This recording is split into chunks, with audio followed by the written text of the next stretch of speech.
Are we ready to shine our infinite light this morning? Yes. Oh, I'm so ready to shine my infinite light. And I'm just in awe. I'm very emotional as Donna is, just because I can't believe I am a reverend.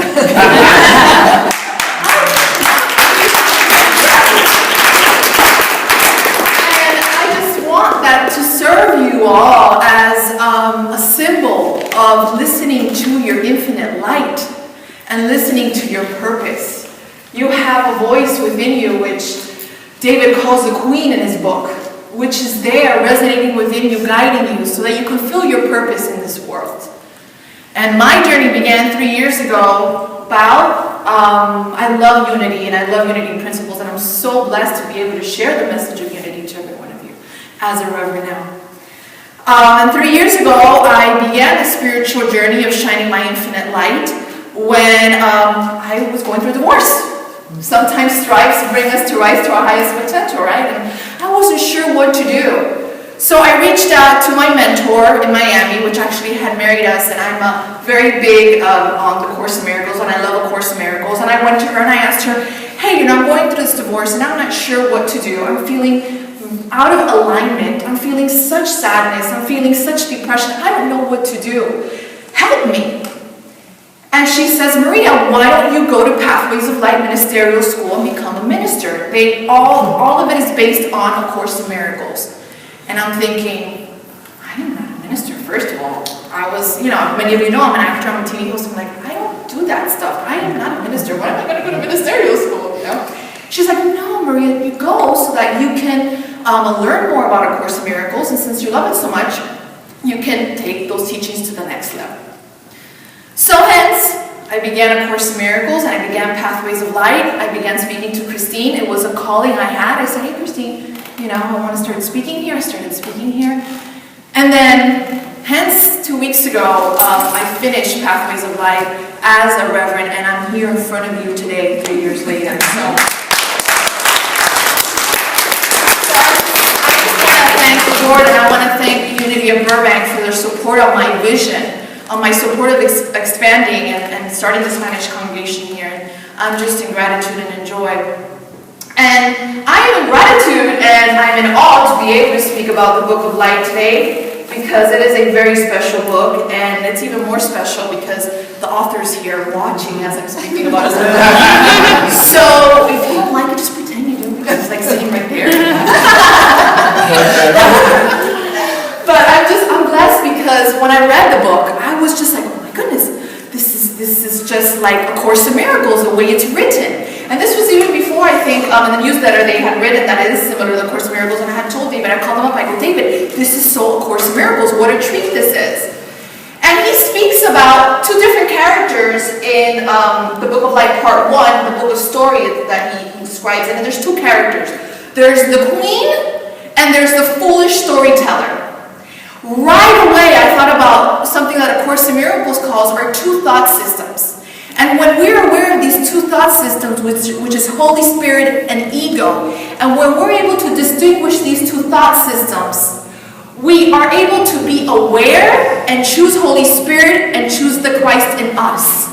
But the importance is being aware of those two voices, and that's what I'll be sharing with you today, as well as tapping in so we can higher the volume of that Holy Spirit, higher the volume of that truth, so we can rise up to that infinite light that we all are.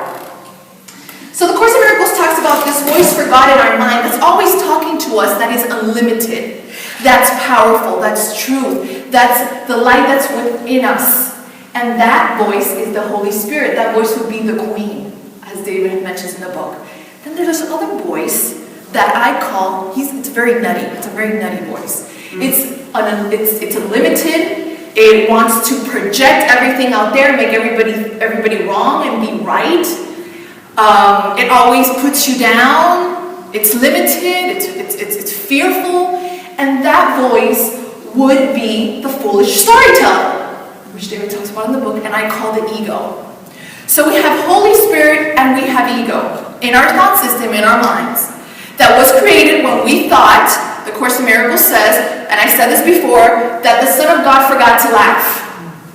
When the Son of God forgot to laugh, automatically we're oneness, right? All of a sudden, one one thought just said, oh my God, maybe there's something better out there. Oh wow, maybe I could play somewhere else. In the book, David talks about that the light start to think there's something else out there that needs to do. So then all of a sudden this light it projects, and then there's all these lights that come, and then we're separated. We think we're separated. But we're still within that oneness. We're never separated. We're just thinking that we're separate, and we're not. The ego is filled with tantrums, rage, and lashes out. That's how David describes the foolish storyteller in the book, and that is so ego. That is so ego. Then he describes the queen as not concerned with the world's problems. She focuses inward on the light, and that is so Holy Spirit. You know, and you know, I would love for you to see what word resonates with you. We have to find what resonates with us in our lives. I say Holy Spirit, I say universe source. You find what works for you. I'm going to be using infinite light today because it is the topic of today's service. The ego would have you focus on finding all of your solutions out there, as the Holy Spirit would have you go within for your answers, go within and marinate within yourself and grow that inner spiritual musculature so that you can project out there all that it is that you are. It's always an inside job. It's always going back within. And it's simple, but we make it complicated, unfortunately. But the great thing is that we can choose again.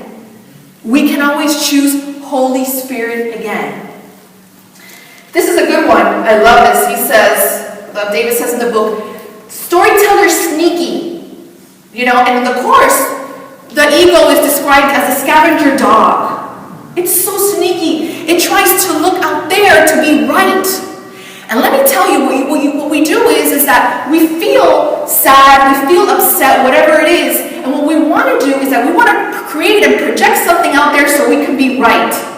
For instance, like when you're in a relationship and your partner pisses you off or you're just upset, you project him to be lashing out at you and he's screaming at you so that way you can say, you see, I was right, he's a jerk.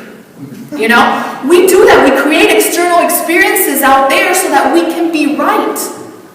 And that's why we call upon the Holy Spirit, the Queen, as David says, to be able to have the interpretation of the Holy Spirit.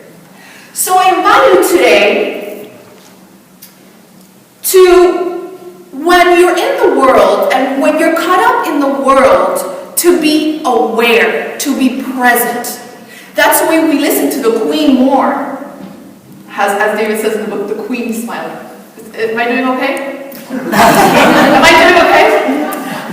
So the Queen is the opportunity, the Queen within us could shine when we are present to the thought systems.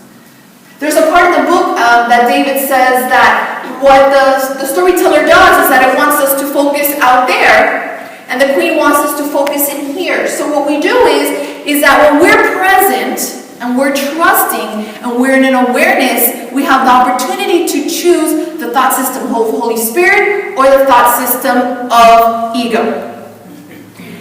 So how we do that is by asking ourselves different questions in that moment, which is, Holy Spirit, I don't understand what any of this means, but please let me know, give me your interpretation of what this is. Another one is, Holy Spirit, I don't know what's the highest and best for this person. I don't know what's the highest and best for me. Show me what is the best for both of us. Another one is I just say, Holy Spirit, I messed up.